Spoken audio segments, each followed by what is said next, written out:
ఒకసారి ఇలా చేస్తున్నారు మీరు. ఏం చేశాను సార్ నేను? ఇలాంటి సీన్లు ఉన్నాయా సినిమాలో? ఉన్నాయా? బా Mahanati Savitri. Sir that is the kind of nuances she gets onto the screen, sir. ఇలాంటి వేరే షేడ్స్ ఉన్నాయి సార్ మూవీలో. రియల్లీ ఇప్పుడు వ్యూవర్స్ కూడా షాక్ అవుతారు. ఈ యాంక్ ఏమో ఈ journalist, because I'm a very popular journalist అన్న. అదే అంటున్నా, హీరోయిన్ ఏడిపించేసాడు. నువ్వు అంత డీప్ ఇమోషన్ ఇచ్చావు, ఆపట్లేదు నువ్వు. Great, really great, really great. ఎందుకంటే ఇవాళ రేపు ఆడపిల్లలు నవ్వమంటే నమ్ముతారు, గెంతమంటే గెంతారు, పరిగెట్టమంటే పరిగెడతారు, కానీ ఏడవమంటే చాలా కష్టం. వాళ్ళంతా మనం ఏడవాలి తప్పితే.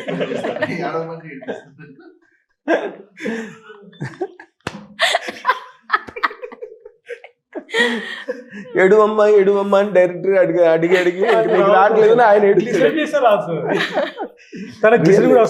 Really good, really good, really good.